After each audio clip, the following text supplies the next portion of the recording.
दोस्तों, मैं सिद्धार्थ। आज मैं बहुजन परंपरा के एक ऐसे नायक के बारे में बात करूंगा जिसकी चर्चा आते ही, जिसका नाम, जिसका व्यक्तित्व जुबान पर आते ही पूरे शरीर में एक रोमांच सा पैदा हो जाता है, एक सिहरन सी पैदा होती है और कुछ कर गुजरने की और न्यायपूर्ण दुनिया के लिए खुद को कुर्बान कर देने की, लगा देने की एक चाहत पैदा होती है, एक जज्बा पैदा होती है।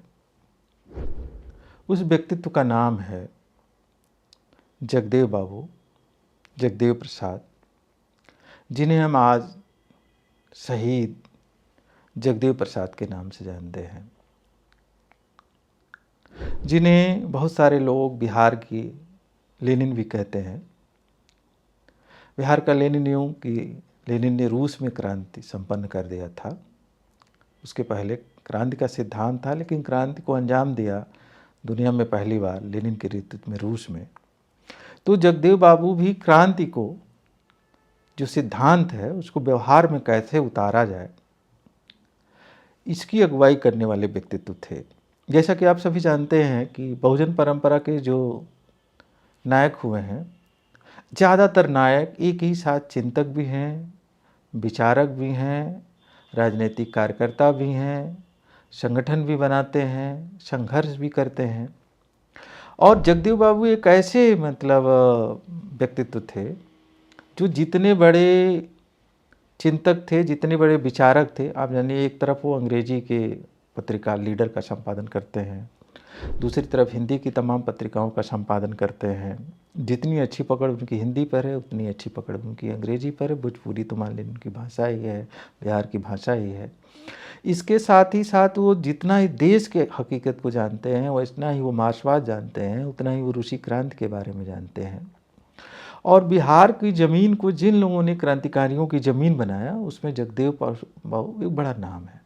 और उनसे जो सवर्ण ताकतें हैं, जो परजीवी ताकतें हैं, जो शोषक ताकतें हैं, वो कितना डरते थे और कितना भय खाते थे, वो इससे अंदाज़ा लगाया जा सकता है कि उनको लगने लगा था कि अगर ये आदमी बिहार में रह गया और ये हिंदी पट्टी में रह गया तो ये तो क्रांति ला देगा, सवर्णों के वर्चस्व को तोड़ देगा, जमींदारों के वर्चस्व को तोड़ देगा, मालिकों के वर्चस्व को तोड़ देगा, शोषकों के वर्चस्व को तोड़ देगा। और भारतीय समाज में, राजनीति में, अर्थव्यवस्था में जो सदियों से शोषित हैं, जो दलित हैं, आदिवासी हैं, मुसलमान हैं, महिलाएं हैं, उनको सामने ला करके खड़ा कर देगा और पूरे सवर्ण साम्राज्यवाद को, जिसको जगदेव बाबू सवर्ण साम्राज्यवाद कहते थे, उसको ख़त्म कर देगा। तो फिर इन लोगों ने क्या किया, 5 सितंबर 1974 को उनकी हत्या करा दी, निर्मम हत्या। जब वो एक चौराहे पर थे, एक सभा को संबोधित कर रहे थे, और कैसे उनकी हत्या की गई और कितनी उसकी प्लानिंग बनाई गई, ये सब काफ़ी लिखा जा चुका है। तो हमारे हाथ से हमारा एक नायक हमसे मार करके छीन लिया गया है।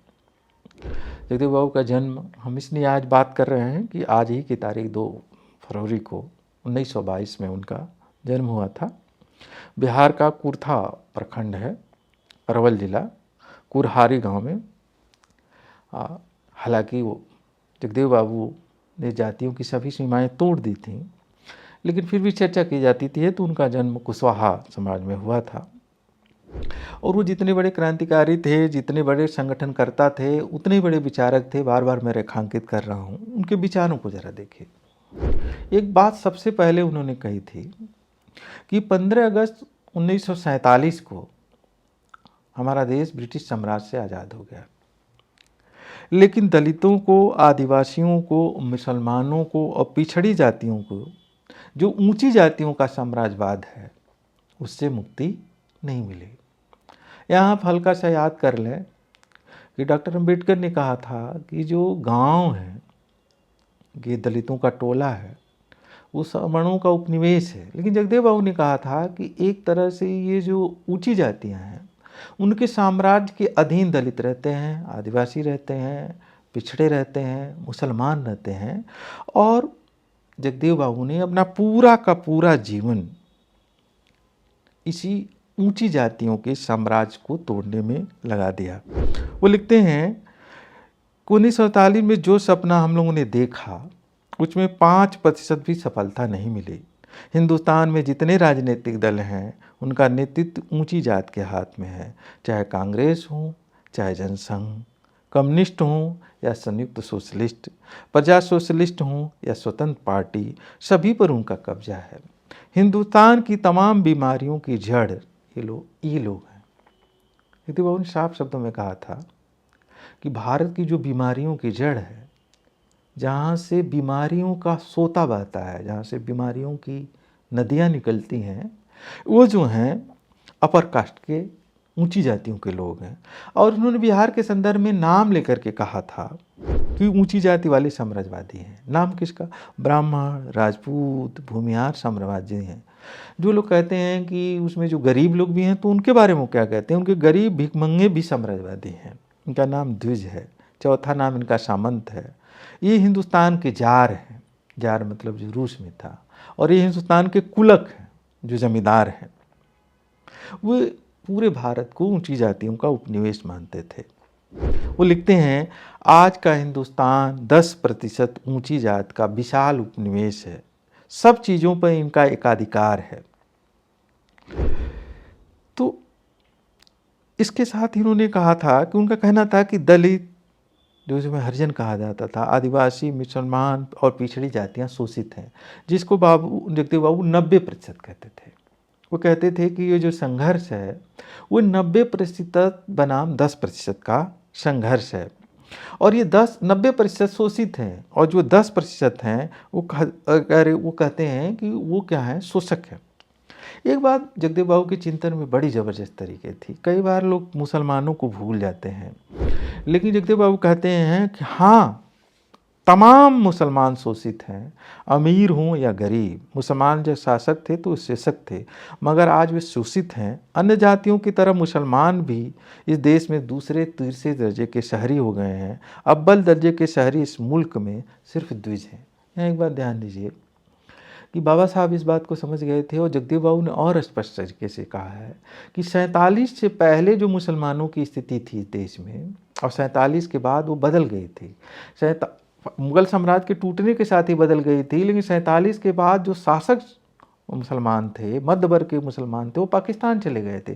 ज़्यादातर यहाँ पर गरीब गुरबे मुसलमान ही बचे थे और उनकी स्थिति द्विम दर्जे की। तो इस जो क्रांति होने वाली थी, वो आज जो हम देख रहे हैं कि मुसलमानों को किस तरह से द्विम दर्जे का नागरिक बना दिया गया है, उसी समय जगदेव बाबू इसकी तरफ देखने लगे थे। जो नागरिकता संशोधन अधिनियम द्वारा या राष्ट्रीय नागरिकता द्वारा बात हुई, जगदेव बाबू ने एक बात और पकड़ ली थी।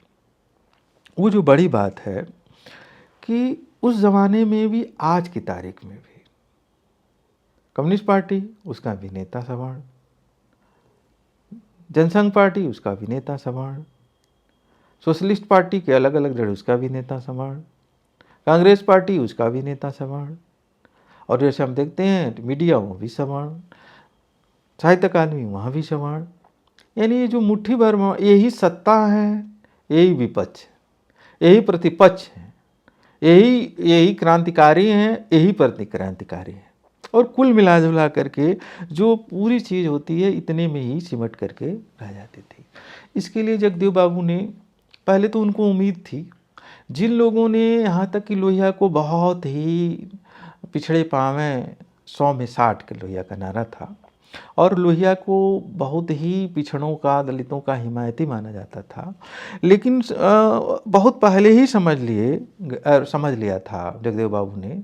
और तब उनके संघर्ष हुआ लोहिया के साथ कि कैसे जो लोहिया की पार्टी है और या उससे अलग टूट करके जेपी और अन्य लोगों के नेतृत्व में जो अन्य सोशलिस्ट पार्टियां बनी हैं, कैसे ये भी अपर कास्ट की सेवा कर रही हैं। और उनको इसका अनुभव तब हुआ जब बिहार में मंत्रिमंडल बना और उसमें जो मंत्री बनाए गए लोहिया के रहते ही, और जो अपर कास्ट के मंत्री बने और जो कहा गया था पिछड़ों को प्रतिनिधित्व दिया जाएगा, वो नहीं दिया गया।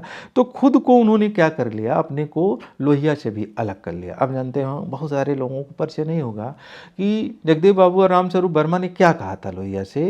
कहा था कि आप वो राजनीतिक जीवन में ब्राह्मणवाद के विरोधी हैं, लेकिन सांस्कृतिक जीवन में आप ब्राह्मणवाद के, सामाजिक जीवन में आप ब्राह्मणवाद का पक्ष पोषण करते हैं।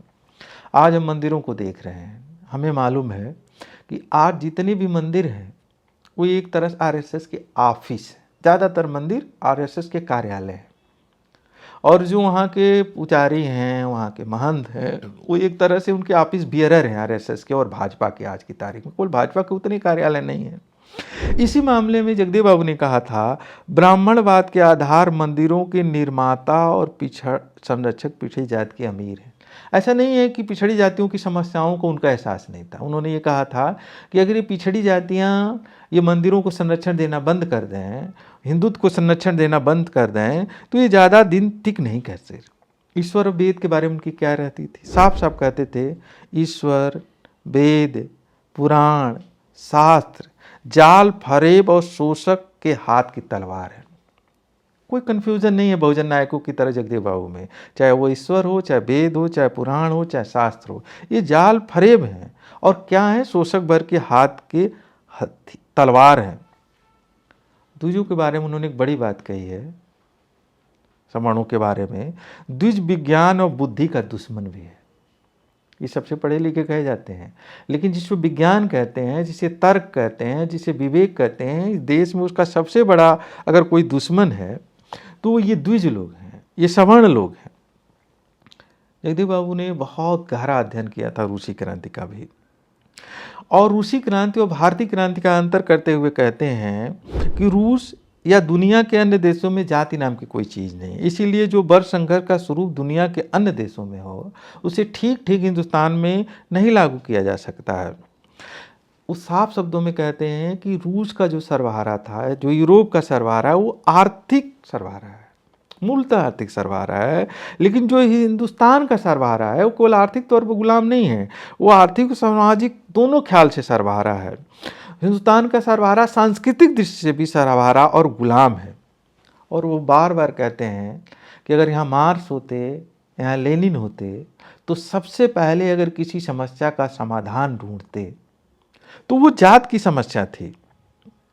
और इस मामले में कहते हैं कि हमारा देश द्विजवाद पर आधारित वर्ण व्यवस्था का शिकार है। और यहाँ का सर्वहारा कौन है? जैसे मार्क्स ने कहा था, क्योंकि जगदेव बाबू भी मार्क्स की थ्योरी को, एक वर्ग संघर्ष को मानते थे, तो उन्होंने कहा कि यहाँ का जो शोषक है ये द्विज है, जिसे मार्क्स ने शोषक वर्ग कहा है। यहाँ के शोषक जो हैं सवर्ण और द्विज है। और यहाँ का सर्वहारा कौन है? तो साफ शब्दों में कहा कि यहाँ के सर्वहारा दलित हैं, यहाँ के सर्वहारा आदिवासी हैं, यहाँ के सर्वहारा पिछड़े हैं। यहाँ के वामपंथियों को जो बात समझ में नहीं आई थी, वो बहुत अच्छे तरीके से जगदेव बाबू को समझ में आ गई। लेकिन जगदेव बाबू की एक और बात थी, जगदेव बाबू ये जानते थे अच्छी तरह से कि वो सिद्धांत में बात कह देंगे तो इससे बात बनने वाली नहीं है। तो वो राजनीति के मैदान में उतरे, अपनी पार्टी बनाई और 3 बार खुद मंत्री बने और 2 बार अपना मुख्यमंत्री बनाया। बिहार पहला राज्य है जहाँ पिछड़ी जाति का आदमी मुख्यमंत्री बना और पिछड़ी जातियों की अपनी सरकार बनी। जगदेव बाबू की एक बहुत ही और महत्वपूर्ण बात है जिसको याद रखना जरूरी है, जिसके मामले में जरा सा भी कोई कन्फ्यूजन नहीं होना चाहिए, वो है ये है कि जगदेव बाबू कहते हैं कि ऊंची जातियों के नेतृत्व में भारत में सामाजिक क्रांति नहीं हो सकती है। जैसे आर्थिक, आप अभी देखिए कि अभी मान लीजिए अडानी के हिंडनबर्ग की रिपोर्ट आई है, नो डाउट उस पर बात होनी चाहिए, अडानी को कटघरे में लेना चाहिए, उसको घेरे में लेना चाहिए, बजट आया उस पर बात होना चाहिए, पूरे समाज और देश पर क्या असर होगा इस पर बात होनी चाहिए। लेकिन इस पर तो बात करेंगे भारत के वामपंथी, लेकिन ज्यों ही बात आएगी दलितों की, बहुजनों की, उस पर बात करना बंद कर देंगे। इस मामले में कहते हैं जगदेव बाबू, मेरा अटूट विश्वास है ऊंची जाति वाले आर्थिक सुधार के कुछ हद तक पक्षपाती हो सकते हैं। जैसे जगदेव बाबू कहते हैं कि आर्थिक मामला आए तो हो सकता है ऊंची जाति वाले हमारा थोड़ी देर के लिए कुछ मामलों में समर्थन करें, लेकिन ज्यों ही सामाजिक बात आती है त्यों ही वो प्रतिक्रियावादी हो जाते हैं। और जो ऊंची जाति वाले हैं वो सामाजिक क्रांति के कट्टर विरोधी हैं।